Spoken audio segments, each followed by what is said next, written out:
Hello, everybody. Welcome to the first Disasters, Displacement, and Human Rights webinar at UTK. The topic of today's webinar is the carceral state in human rights. We have two guests joining us today about whom I'm very excited. A bit of housekeeping before we get started. You might want to use the speaker view on Zoom for this meeting. I will be moderating, asking our guests some questions that probe into the topic. Toward the end of the event, we will have a bit of time for Q&A from the audience. Please write your questions in the chat function on Zoom. You may submit a question there at any time throughout the event. Please be mindful of not crowding the chat feature with other comments so that we may be able to find the questions for our guests toward the end. I ask that everyone other than the guests stay muted during this event as it is being recorded. The framework of human rights has been politically, economically, and socially fraught from its various moments of inception. Originally formed through the emergence of republicanism and interest in a political system based on individualism rather than monarchic sovereignty, treatises on the rights of man were already historically mired in their constitutive exclusions, namely the enslaved, the colonized, women, and the unpropertied who did not belong to a universalizable man endowed with rights. Following the United Nations Universal Declaration of Human Rights, this man, at least on paper, was properly universalized to take on the signifier of all humans.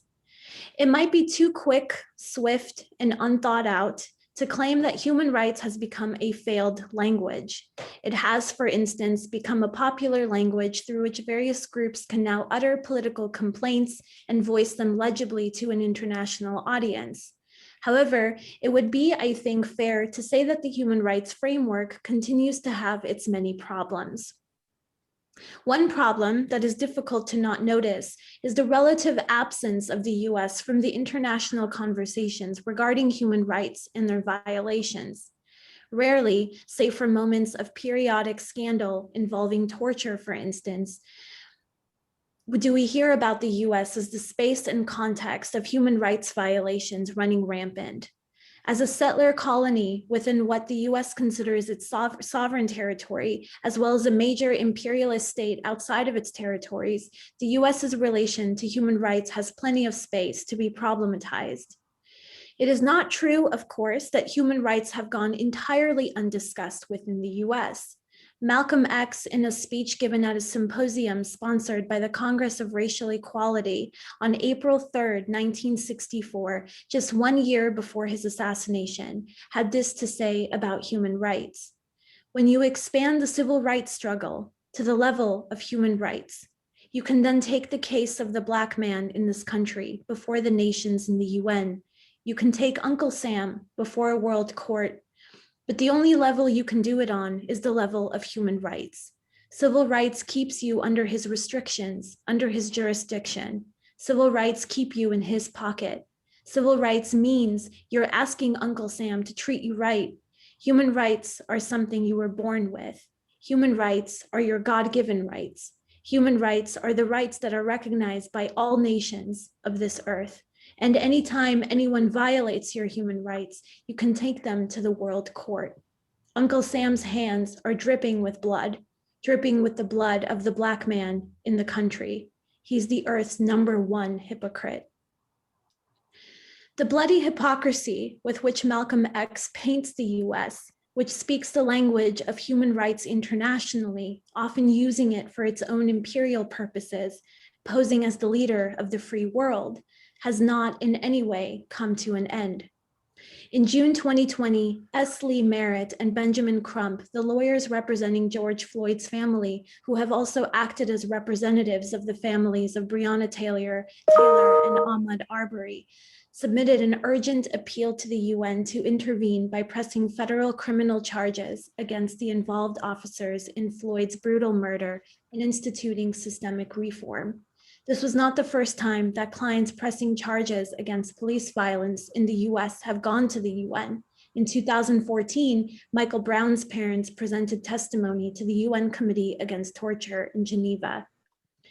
This webinar today will explore mass incarceration and the carceral state in the US, the history of the growth of prisons in the US since the 1970s during the so-called war on drugs, which has required various legal acrobatics, economic justifications, and the use of old combined with new hegemonic ideologies of the criminal, point to this long-living hypocrisy of the US, which even if dripping with blood, professes human rights and freedom throughout the world.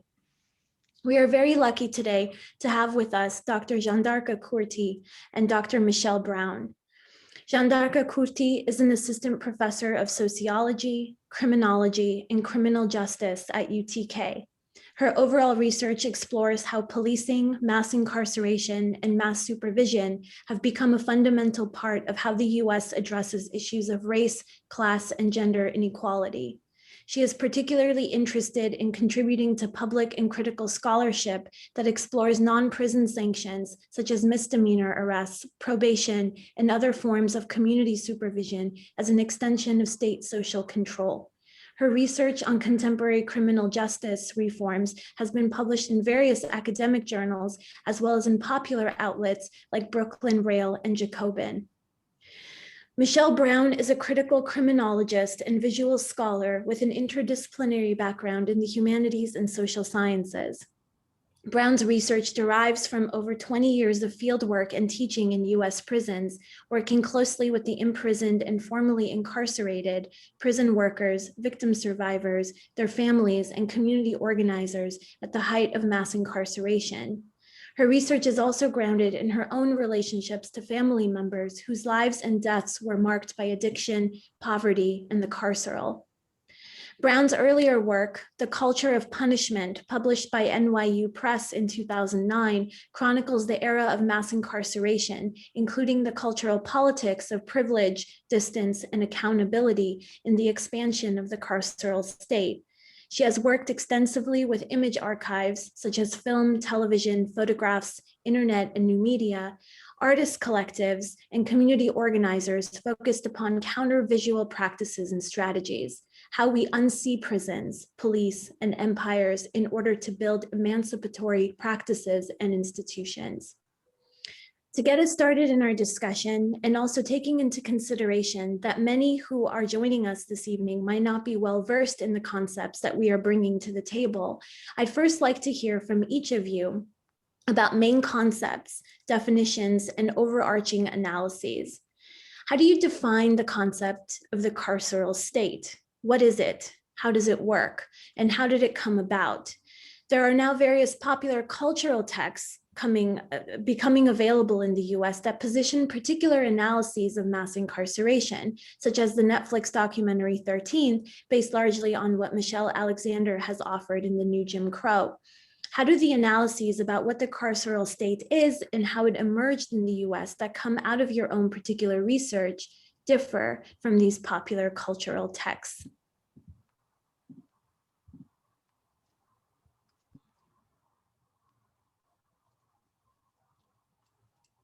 You first, Jana. Always, I'm like, are you? Well, thank you. First of all, really grateful and thankful for the invitation, and to really share this virtual space, to have this important conversation, to unpack, what the carceral state means, and yeah, just really happy to be in conversation with you all, and really looking forward to the questions, and just excited that we could be part of this and we could help unpack these terms. So I think the carceral state is kind of this sometimes often academic phrase. It's used in tandem with things like another term, mass incarceration. But the carceral state actually captures, I think, a little bit more the expansive way in which the criminal justice system and the state in particular affects people, ordinary Americans in the United States, working class Americans of color, predominantly working class Black and Latino and Latinx. And it really calls to mind institutions of confinement like jails, detention centers, prisons. However, it comprises far more than that, right? when we talk about the carceral state, we're really looking at a wide range of policies, practices, and institutions that really scrutinize individuals, their communities, before and during and after contact with the criminal justice system, right? The carceral state asks us to think a little bit more about who, which institutions in our society are tasked with handling criminality and how they influence and shape what sort of behavior becomes seen and deemed illegal in certain points in history. And so it captures these two things. On the one hand, the prevalence of criminalization, and secondly, people's experiences with the state, right? And the system is expansive. There's about 2 million people that are incarcerated in the United States. And this is just in terms of prisons, right? We're not talking about the numbers of folks who are on probation and parole and community supervision, which adds another 7 million Americans to the mix. We're not here discussing everyday encounters with the police that don't necessarily yield in an arrest or a conviction, but that certainly shape how folks experience the criminal justice system and its institutions, right? And most importantly, the carceral state, and I think especially the popularity of documentaries like 13th and the New Jim Crow, which have been widely seen and widely read, really aim to understand, who does this system of justice affect? And, how is it that upon closer examination, we see really a double system of justice, right? One that's specifically aimed at poor people, and that due to the ways in which race and class stratifications have historically occurred in the United States, disproportionately harms and affects working class people of color, right? And who does it service? So these are the kind of the big questions, I think, that get us to think about the carceral state. And the documentary 13th and the New Jim Crow, I think, are really important entryways into examining really this longer relationship of how we got here, right? How is it that the United States, and we have all these statistics, comes to a point where it's incarcerating so many people, right? How is it that it's such a punitive state? What does that capture about the American state? So I think both of these popular renditions, capture what got us here, right? And an important part of that history is the relationship between race and criminalization, right? So both the documentary and the movie really see mass incarceration as the last or latest episode in a long history of racial social control.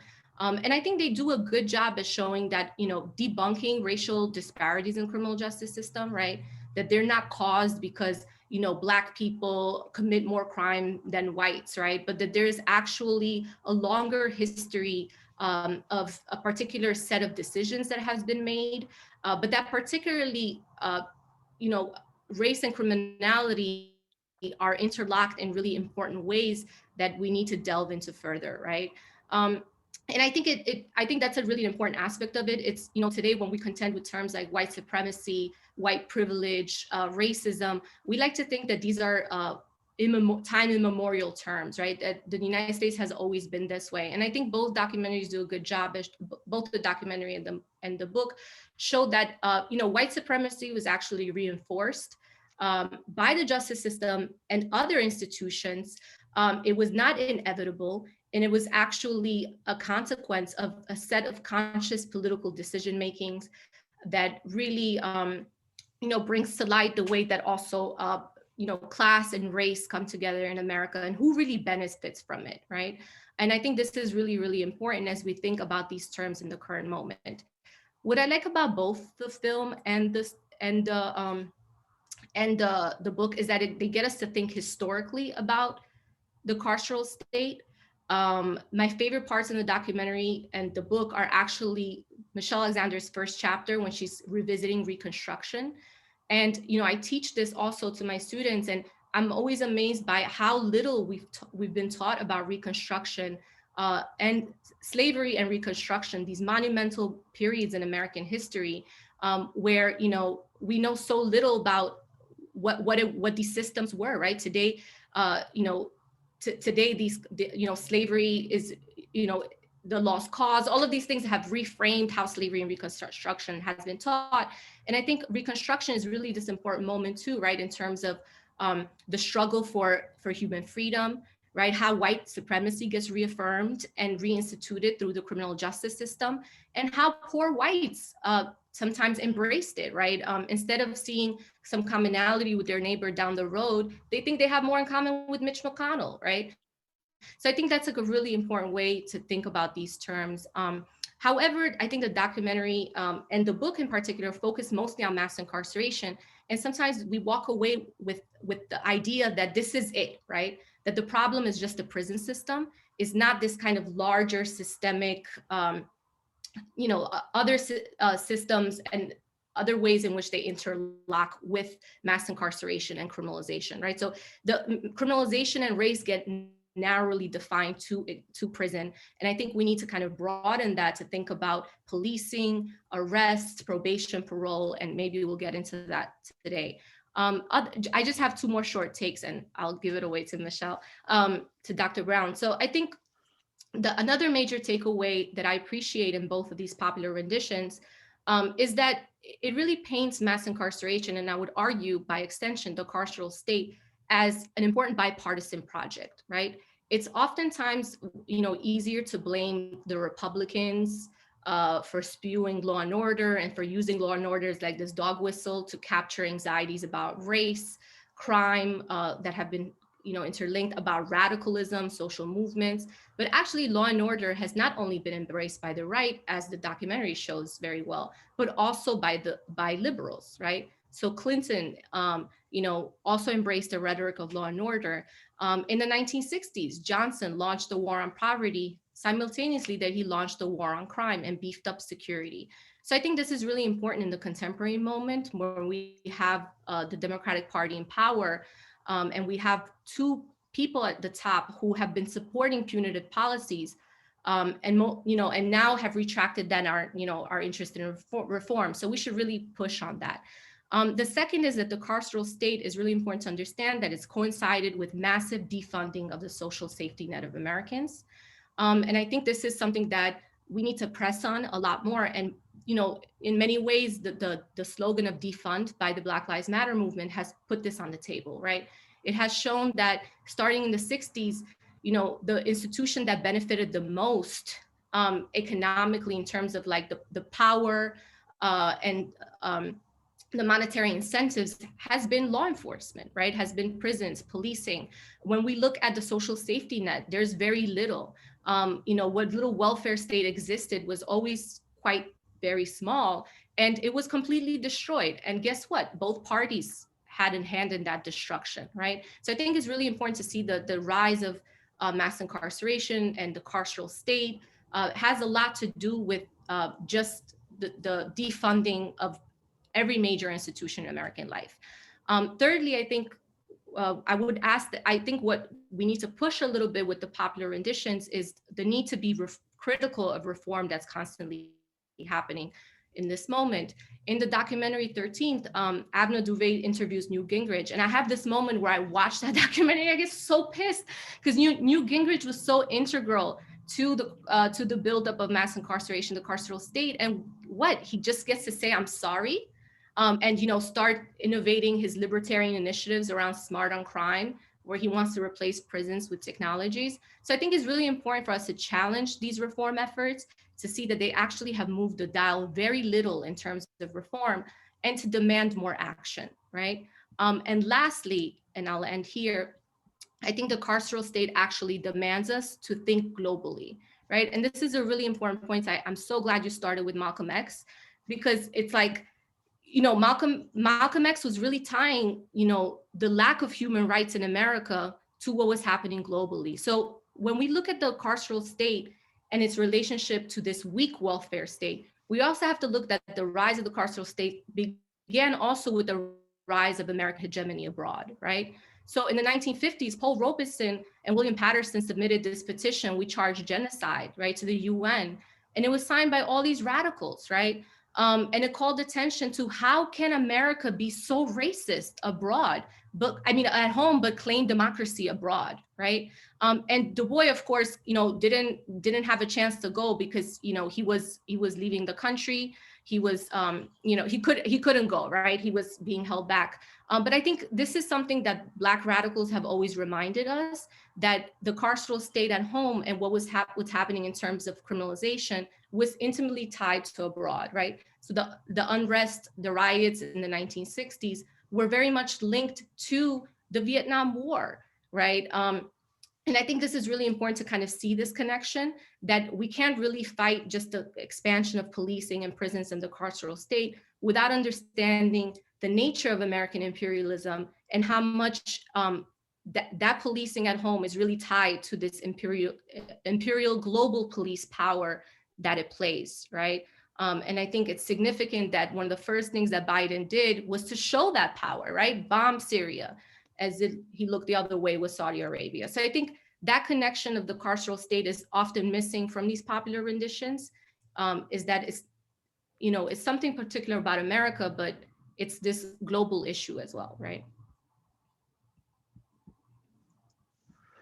Okay, so it seems like I could just say ditto. I will edit very quickly on my feet here and try and emphasize, Jana and I did not gather a plan.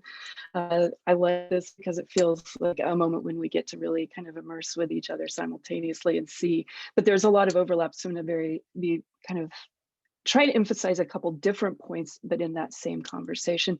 And thanks to everyone for organizing this. Thanks to the DDHR. It's good to be back with you. Thanks to so many familiar faces out there too. It's always been a good space with students and faculty in this enterprise. So for me, I think the carceral state's interesting as an academic concept and as something that does a different kind of work as well, in part because of where I am positioned, which is somebody who started graduate school right when mass incarceration was becoming a term that was being visible within academic work, but also was being used in grassroots efforts and community efforts in a very different way and in a very real way.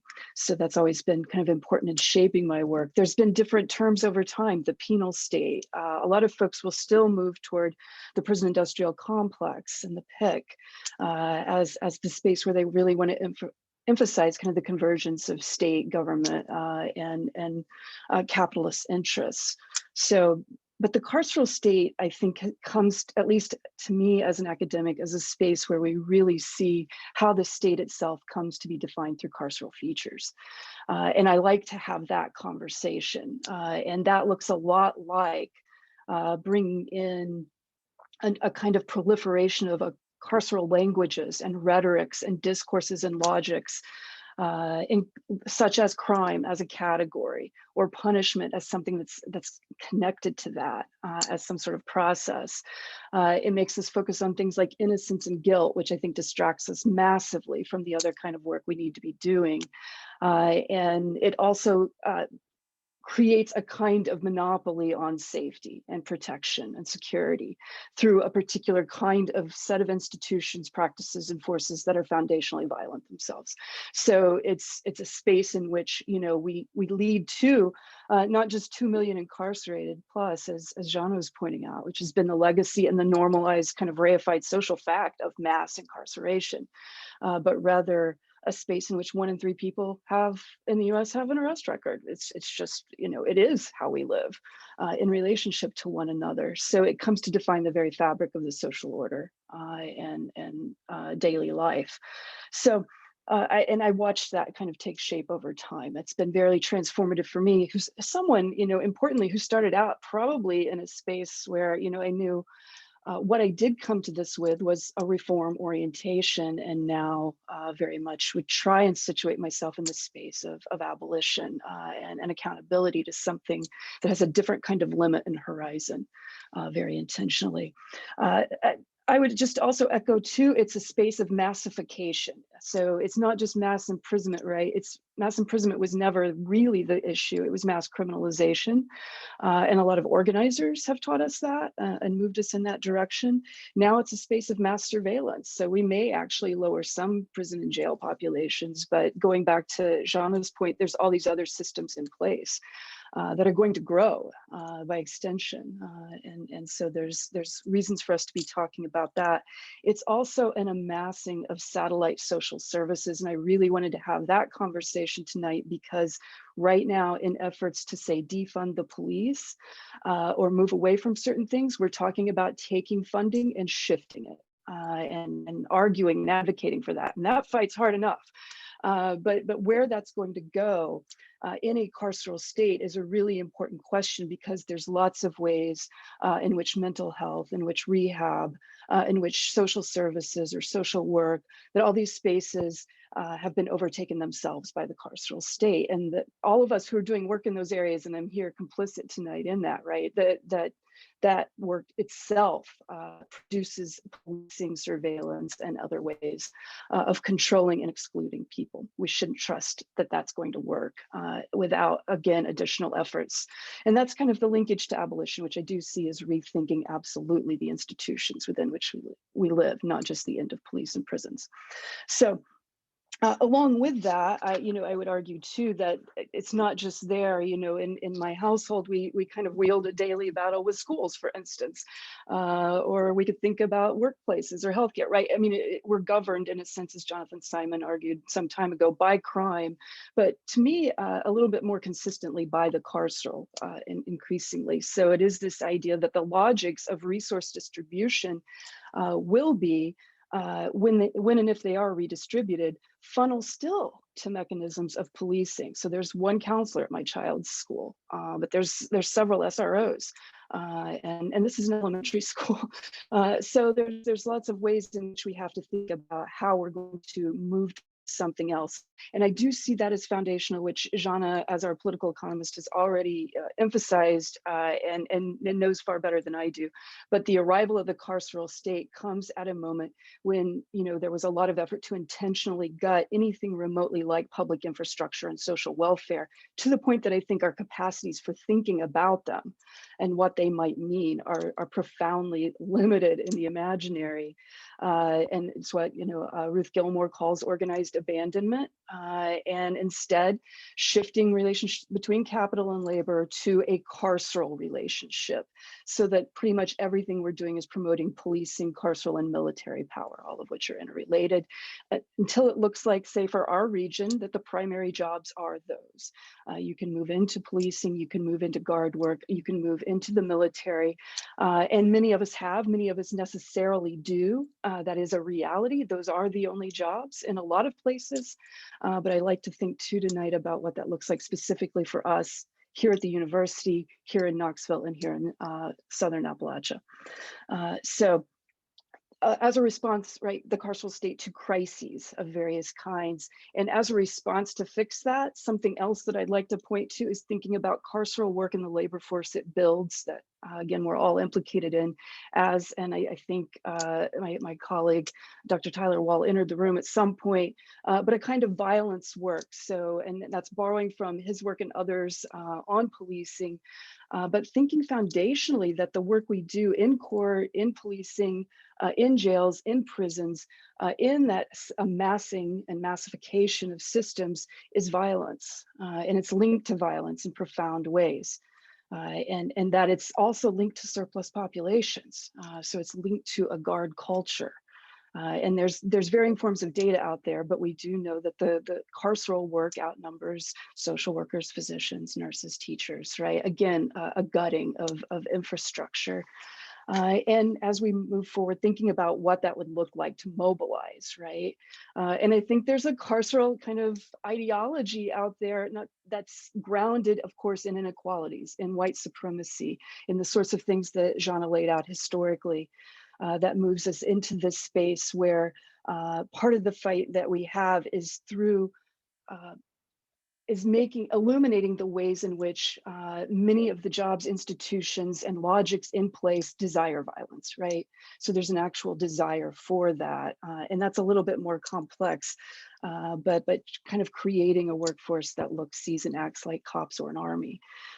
So there's ways for us to be, I think we should be, especially folks like us in criminology, thinking very intensively about that in terms of what we produce. Very quickly, because I'm worried we're not going to get to our abolition. I mean, we got to get to abolition. I would reiterate what Jean has said about both Alexander and the 13th, both of which I think have done profoundly important work in bringing people to these issues. And getting us talking about important histories and the issues themselves. I use them in the classroom, I've taught them numerous times. I also think that they do exactly what she said, which very quickly is, you know, they raise particular kinds of questions about criminalization as a part of history, and specifically as a part of kind of anti-Black racism moving forward. There's lots of questions we need to be asking, though, about the liberal fiction of democracy in relation to racial capitalism and how many different times it's permutated into different forms, what those forms look like, which are more than just the new Jim Crow, right? They're happening all around us all the time. I like to think in terms of Gramsci and Jordan Camp's work on a conjuncture, right? That there's historical conjunctures of insurgency and counterinsurgency very much like our own. And there's very key historical kinds of conditions which create those, and that we want to be attentive to that in all of our work. These stories can narrow that in particular ways. And she took my Newt Gingrich moment, Jana did so, but I would be a little harsher in the sense that some of the work that happens here is that it just absolutely limits our analysis and what we can bring if we assume bipartisan efforts and reform efforts are somehow A, common ground, or B, radical. Because they're neither. They're fictitious in that relationship, and they very much are given to building the carceral state more. That is literally happening today, right now, in legislation that's happening at the Capitol around the insurrection, but also around, you know, this big relief bill that's trying to be pushed through. And it will do only one thing, even as it attempts to improve and reform. It will increase money that goes into these agencies and these institutions. So I'd love to talk more about film, especially, you know, and kind of how we can muddle these issues, but there's time for that. So I'll just stop here. Thank you both so much for layered and rich responses to that question, which of course for me opens up entirely different questions. But we're at 6:33. So what I'm going to do is I want to ask you about harm.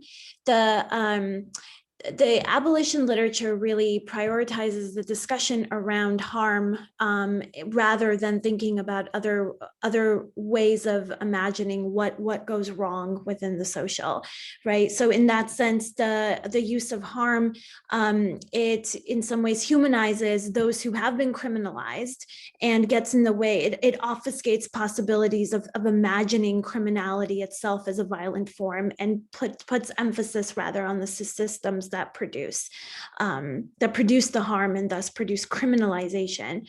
But there's also a lot of, in thinking about harm, we also think about a lot of social and economic concerns that come out of incarceration, the carceral state, all of these kind of the amassing of these systems that you both discussed in your first response. So I was wondering if you could talk about some of those forms of harm that we might also consider as part of within human rights language as the social and economic rights that we often tend to ignore when we're talking about human rights. And also, I'll ask you now in that question to think about abolition in terms of why abolition and why not reform, and what that has to do with harm, and how you got there, how you got to thinking about abolition as the way in which we have to move forward rather than thinking about continuously reforming the structures that we have.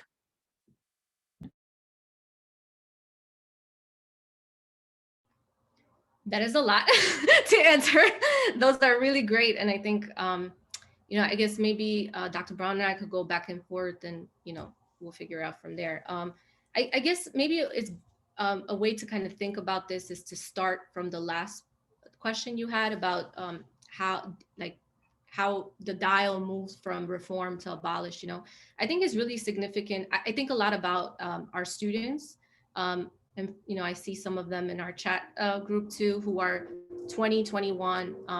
And I, so wait, let me backtrack. I've been reading this book about Emmett Till, and the Emmett Till generation, right? The generation of young Black people who witnessed, this was the precursor to the civil rights movement, was this watershed case that really helped to galvanize aspects of the civil rights movement. And today, similarly, I thought a lot about young people who were like 10 years old when Trayvon Martin was killed, and who similarly make part of the Trayvon Martin generation, right? And this is a generation that has just seen protests on top of protests against police violence, who has been privy to, because of social media, killings, police killings, right? In a way that Black Americans knew about, right? But because of social media, now mainstream America has a chance to see that kind of like racist brutality, right? Like to watch George Floyd literally gasp for air for 8 minutes. So so I was just thinking a lot about that generation, and to see video after video and nothing happened to the police, right? And going up to protest and, being from Ferguson, being from Baltimore, being from other parts of America, and your neighborhood is crappy.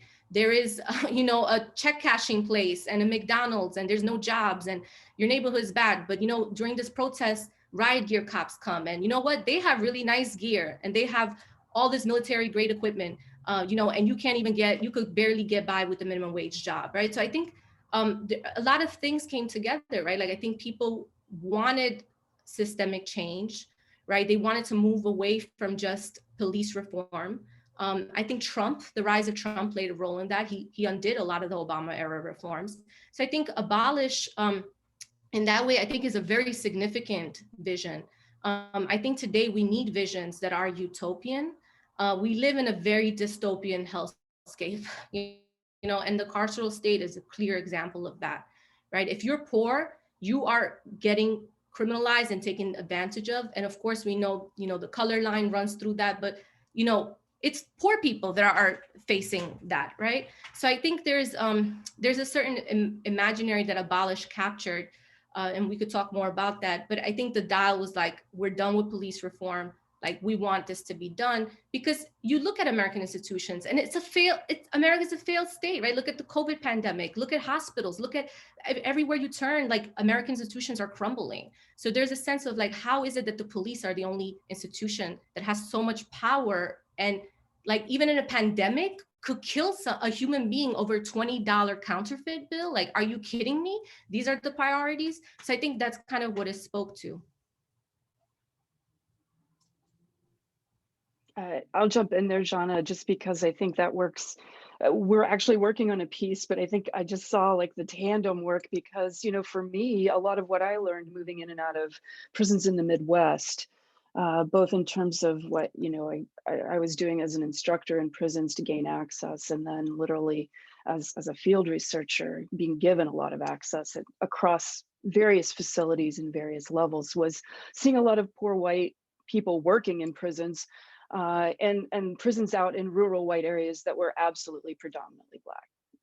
And that was transformative for me, and I really wanted to talk to their communities and families, and did, and that was further transformative. And part of what I really, to invoke Ruth Gilmore again, part of what I was really struck by was kind of the gendered labor of work among women, women of color who had loved ones in prison, who were doing what she calls the triple work of job, home, and justice, and organizing. And that now we are in that era in which a lot of that work has moved forward to a certain point, advocating, basically not around guilt or innocence, but around things like we absolutely deserve the right to see our children live and have access to something besides cages in the course of that. So that kind of organizing really shaped me and drew me in terms of understanding it. And it helped me, it provided a vantage point to understand my own histories, in my own spaces in terms of a lot of that. Uh, I think though, in terms of the category of harm, that criminologists spend so much time with this. First off, crime just colonizes everything immediately in terms of our imagination, right? And the scripts are there and ready to move into play immediately. And if they're not there, they're on every podcast and in every, true crime documentary out there about how we should think about this and respond to it. And harm, and the ways in which specifically people doing organizing think about harm, have thought about harm, and organize around violence specifically. I would even go back to violence again as the root here, is transformative because they point to several things, which is, a carceral state ethically fails in response to actual issues of harm at interpersonal levels of violence, at the structural levels that surround us and move us into the streets. And we got a little bit closer to with the precarity of pandemic, which I think Jana does such an important job of pointing to and mobilizing people. And also at the level of state violence.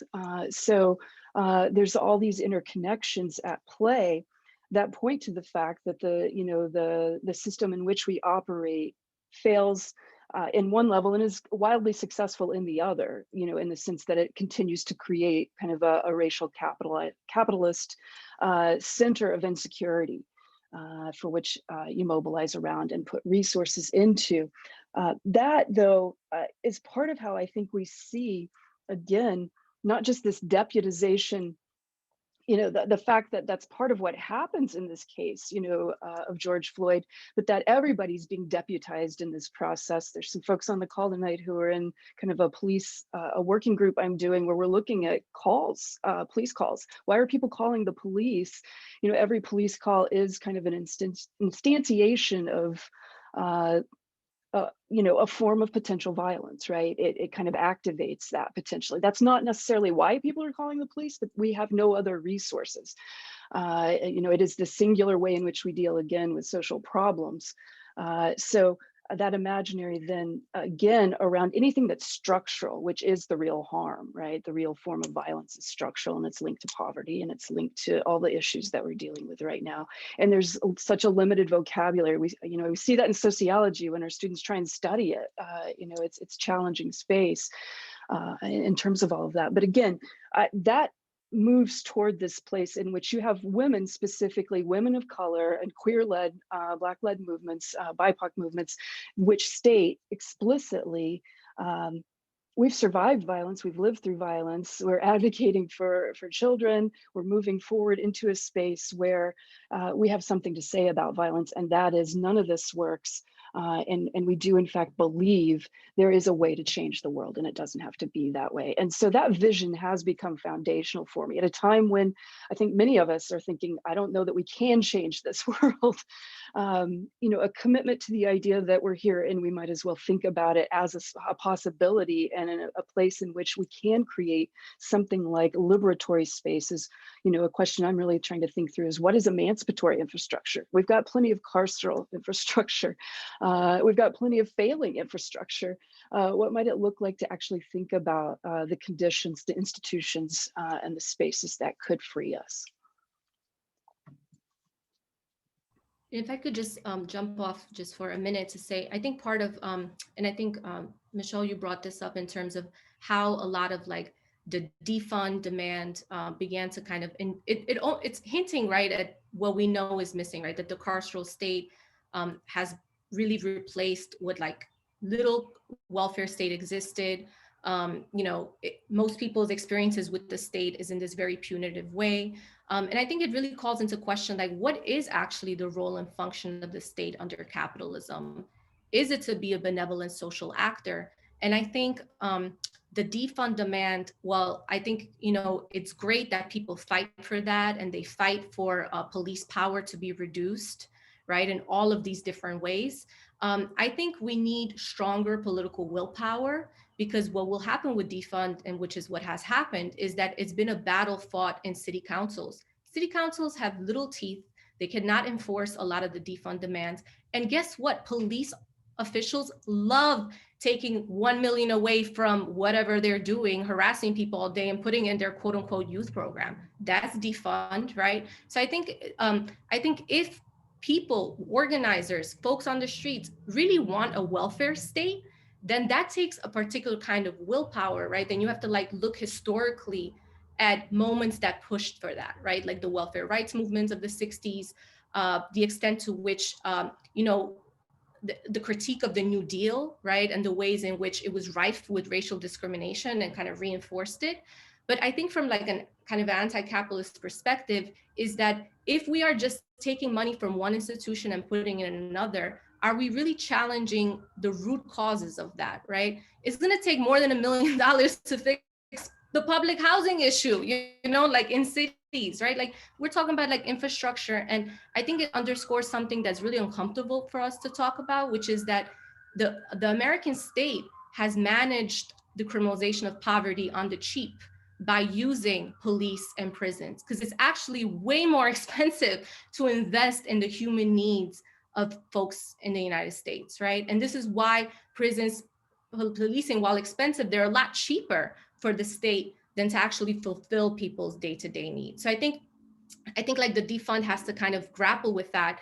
And I don't know, Michelle talked about school, man, you've been to school, it's like a little mini prison. Like, is that what we're really trying to make better? Right. So I think it's like, I think it kind of animates, and I think Abolish has almost like, it's a really interesting like vision of utopia, right? And I think we need more utopias, and we should look at the history of abolitionism in America and what they accomplished. You know, the outright end of slavery, no union with slaveholders. Like it has these radical roots. So I'll just end there. Sorry, I get excited talking about all of this. So are there any questions from our audience?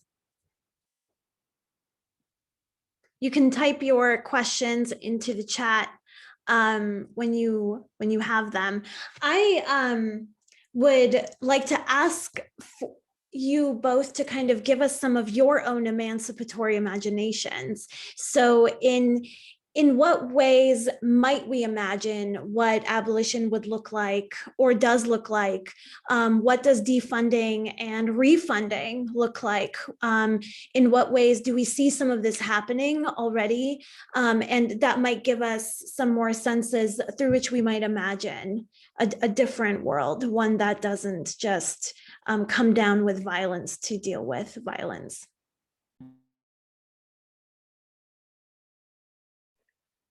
I'll jump in real quickly. I think we're both, John and I are going to get to the part where we're really excited. If we just look at Knoxville, okay, if we just started right here, we could point to, say, a few organizations that when I look at them, I see that they're doing work with real limitations, but that they're also doing work that's kind of lodged in an abolitionist imaginary. So we have groups here, for instance, like our community defense of East Tennessee. And community defense is a good example of simply trying to, in some ways, crowd out particular kinds of things in court by being visible, bringing the community in to defend their people. And again, largely Black-led and organized. If we look to Southerners on New Ground and Black Mama's bailout, you know, the bailouts and the abolition of bail, again, maybe that's a small step. I think it's a huge step for a lot of people, but it is a step, and it's a step that specifically is envisioned around buying Black people's freedom. That's abolitionist to its core, and it takes us all the way back through history. So there's really interesting things going on there. ICE out of East Tennessee is pretty clear. They want ICE out of East Tennessee. I mean, that's like, we don't want these kinds, you know, not this kind of policing here, and more significantly, not policing here. So there's lots of ways at every level that I think it's happening, and that there's models for us to think about in terms of what they're doing. I think I should give Jana a chance to jump in there. I do want to talk about my abolitionist imaginary. We could go the rest of the night at some point.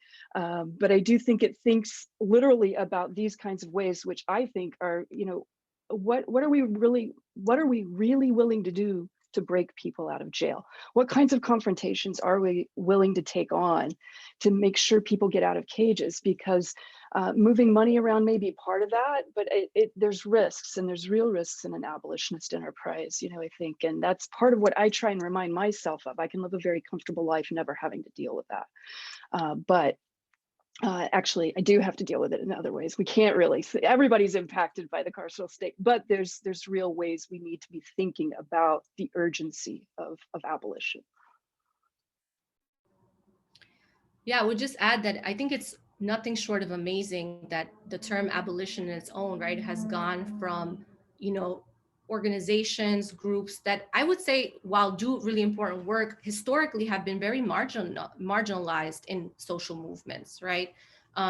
Like the terms, the usage of that, right? And I think it went from that to a popular, millions of people embracing this in this like moment of like rebelling and unrest, right? So I would say that the rebellion, the George Floyd rebellion, especially over the summer, is a really good start, right? I think the fact that it was, you know, Black-led, multiracial, and I think the tension was that liberals kept making it about just police alone, right? But I think the rebellion was showing that abolition is, a lot of times gets used like to abolish prisons and police, of course, right? But I think it's like to abolish the existing social order which police and prisons manage, right? So I think what the rebellion was pushing towards kind of like, what is the social order that we live in, right? Why is it so terrible?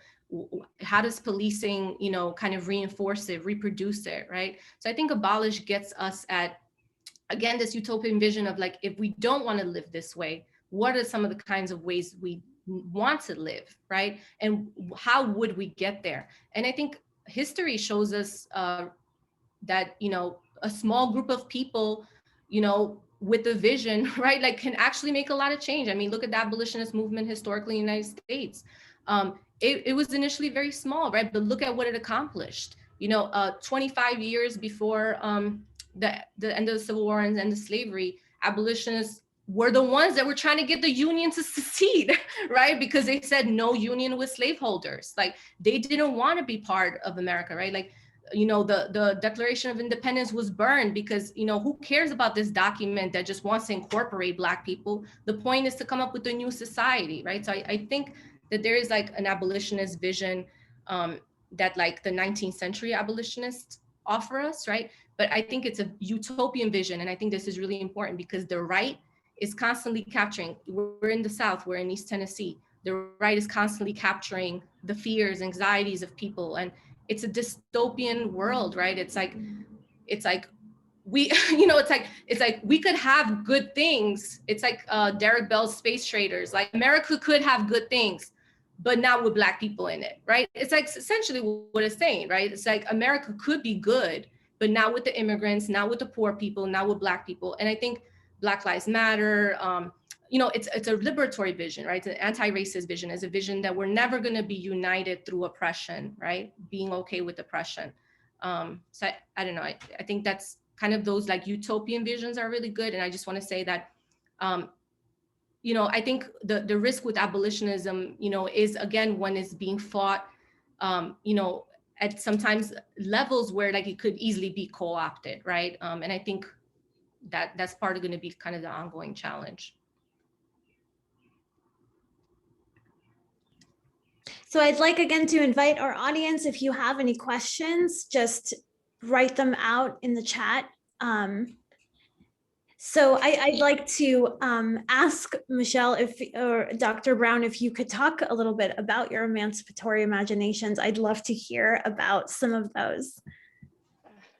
Well, I use this as an opportunity because we don't have enough like this to really sit down and kind of think and just start writing out, a lot of what, I think it's really important that we think about it in ways like this. So I love tonight's kind of questions, but I do like Jana, I see, the abolitionist horizon for me, and it is a horizon, right? It's unfinished, it's unending, like freedom it's a struggle. It's in community, and it's not just coalitional, which I think we necessarily have to be, but it is trying to really generate new things. So when I think about the carceral state, and as a socio-legal scholar and rights, I go back to the idea that, we're caught in generative spaces, which part of how the law operates is to kill ideas, right? In order to enforce others. And that may look like rights claims very much, right? So rights claims alone, and I think this is important for us in the DDHR, can be very limited. But generativity and allowing particular forms of political analysis and discernment and modes of analysis and practice in daily life that come out of other kinds of configurations is really liberating, to me in that sense.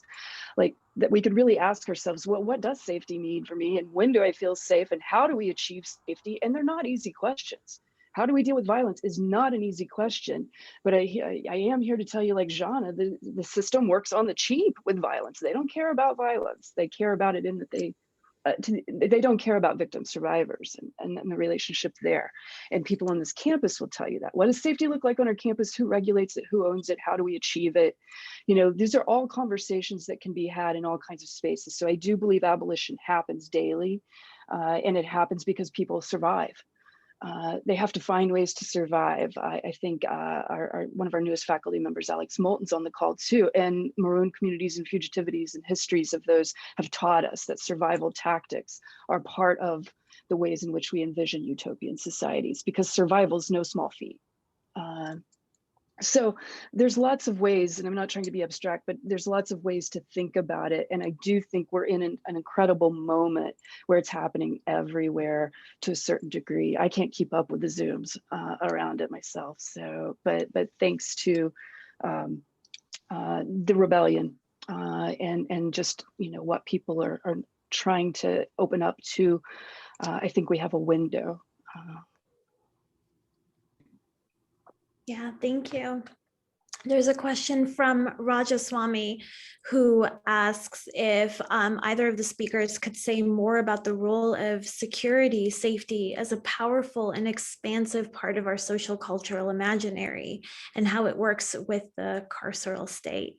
So questions of how we imagine safety, right, very much that are not as generative as Dr. Brown, what you were just saying, if we could think about our cultural imaginaries of security.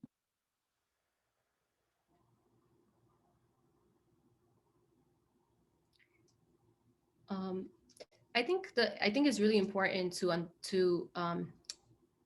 I think part of the carceral state, a lot of the conversation is like, it tends to, again, prioritize, rightly so, incarceration, jails, decriminalization process, all important, right? But I think we don't actually tackle the extent to which security, whether it's security culture, private and public security forces, right? If we think of the police as securitizing the social order, right? Like we don't see how much of that is an aspect of the carceral state. And I think part of what makes people really uncomfortable about like abolition in general, right, is it's again this, the questions of safety and security, which have been really,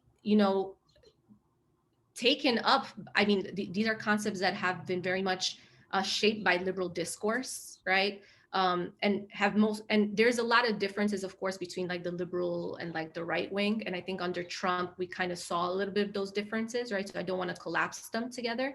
But I think it really, I think those are really important questions. And I think, again, they also get us to the fact that it's not just about like abolition in the United States. Is it's kind of it's a global project, right? Because when we think about like military ventures, militarization, this is all done in the name of security, right? One of the most important reconfigurations of the American carceral state happened after 9/11, right? We completely saw the transformations of American policing, the rise of fusion centers and intelligence gathering technologies, right? All in the name of security against the Arab Muslim other, right? So I think, I don't know that I have an answer, but what I'm saying is like, they're kind of also global discourses, and it actually allows us to see that no struggle for abolition in the United States is going to be able to take root outside of a global struggle, right? And I think we did see some aspects of, protests in Brazil, Mexico, right? Puerto Rico, students going against austerity and being met by rubber bullets, right? So I think like everywhere, and maybe COVID will highlight that even more, right? That the only institution that works in most countries is policing. And I think in that way, it also ties America. This is not just an American problem. The carceral state is not an American problem, right? It's actually a global problem. And I think the lens of security helps us to even understand how we're connected to the global.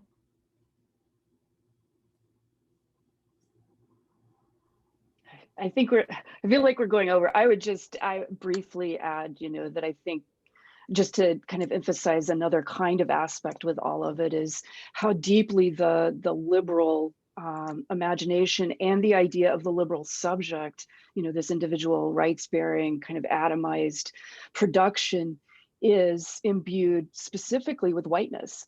And that this is kind of, when I start thinking about white supremacist imaginaries, and I mean that much more broadly than just an insurgency at the Capitol. I mean that it actually thinks, it has very specific limits on how it thinks and sees safety, security, and feels it affectively. As it's actually, feeling fear about crime and actually what crime is, or what violence or what harm is, are very different things. And we spend all day in class with that in criminology, because you have to do all this myth busting. But that's a very powerful imagination, and it's something I think culturally that's hard to really, it's hard to get people to disassociate from. But I do see abolition pushing that. I've seen more, in the past year than I ever thought I would around this. So I do believe, as Jana said, it's really important that, a small group of actors can make some change, and particularly a small group. I do believe in this idea of the race traitor, and that treason is an abolitionist prospect, right? So, the dissolution of whiteness is part of abolition. I would just put. Thank you so much. Thank you both for being here and for this really lively discussion. There's been a number of things that have been said that have got me thinking all kinds of things that I would love to talk with both of you about in the future. We are out of time. And I just want to announce that DDHR will be having other webinars this semester, and I hope many of you can come back and join us for those questions around displacement, human rights, disasters. So please tune in for other things, and a recording of this will be on our website for you to look at for reference. So thank you again, Dr. Brown and Dr. Kurti, for being here. And thank you all for joining us this evening. Thank you for having us, and for Yes. the great, and for the space to talk about this. Absolutely. Thanks so much. Thank you. Thank you.